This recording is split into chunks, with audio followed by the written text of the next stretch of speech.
हे प्रभु, भारत सदा अखंड रहे। मेरे जांबाज प्रतियोगियों, आप सभी अपनी ताकत को और बढ़ाते जाएं। बहुत सारी वैकेंसी आने वाली है, इसलिए लगातार अपनी ताकत को और परिश्रम को आगे बढ़ाएं। आज आप सबों के सामने परीक्षा से संबंधित महत्वपूर्ण संदर्भ प्राचीन भारत के इतिहास में दिया जा रहा है, और वह है सातवाहन वंश।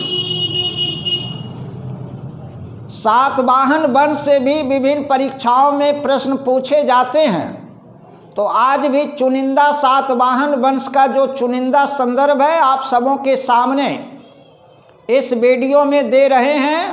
आप सभी इसको अच्छी तरह से तैयार करेंगे। सातवाहन वंश का संस्थापक सिमुक था।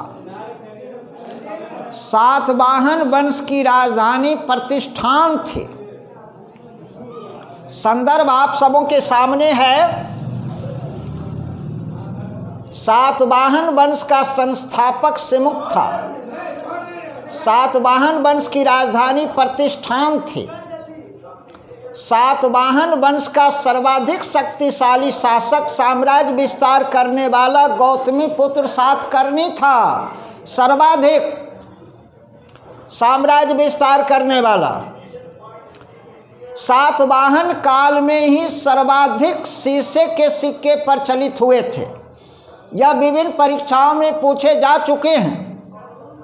तो शीशे के सिक्के का सर्वाधिक प्रचलन जो है वह सातवाहन काल में ही हुआ था।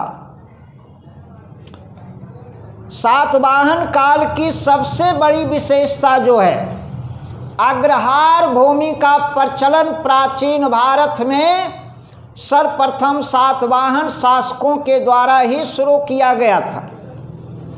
अग्रहार भूमि का प्रचलन सर्वप्रथम सातवाहन काल में ही शुरू हुआ।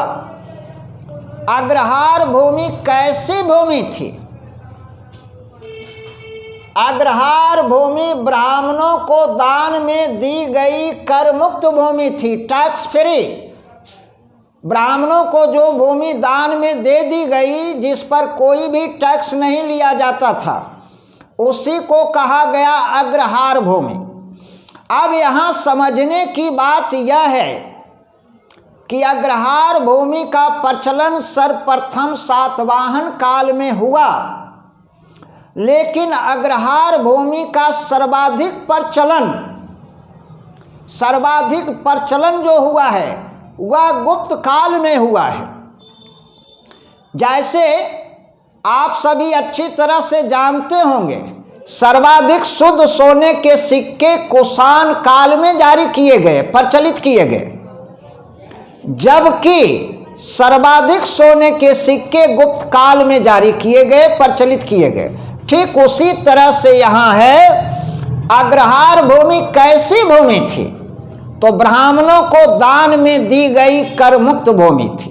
अग्रहार भूमि का प्रचलन सर्वप्रथम किस काल में हुआ? सातवाहन काल में हुआ। अग्रहार भूमि का सर्वाधिक प्रचलन किस काल में हुआ? तो गुप्त काल में हुआ।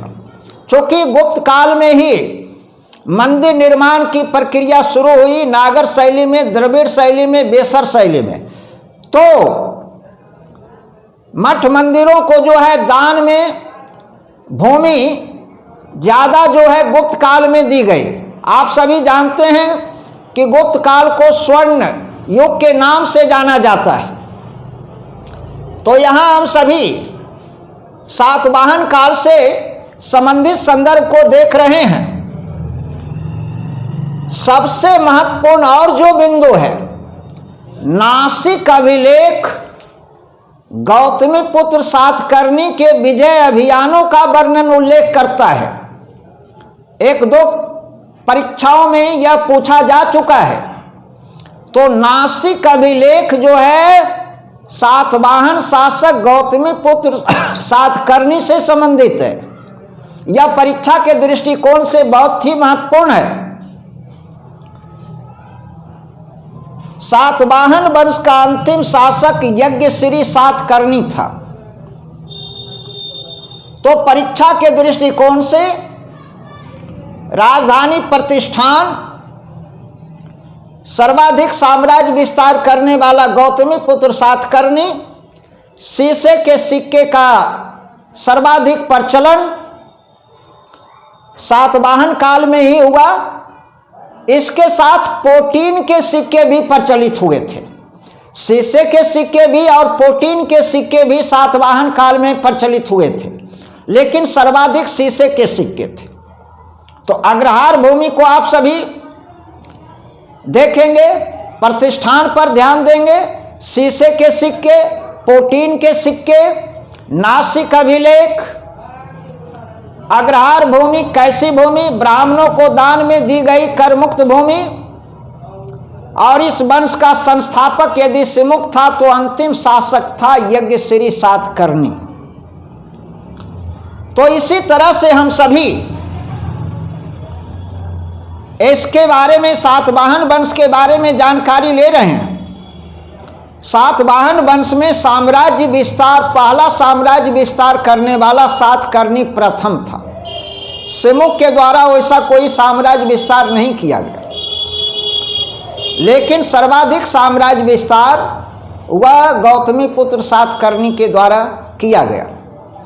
तो इस चैप्टर में परीक्षा के दृष्टिकोण से जो महत्वपूर्ण संदर्भ है, हम बार बार आप सबों को बता रहे हैं कि चुनिंदा बिंदु को ही आप सबों को तैयार करना है।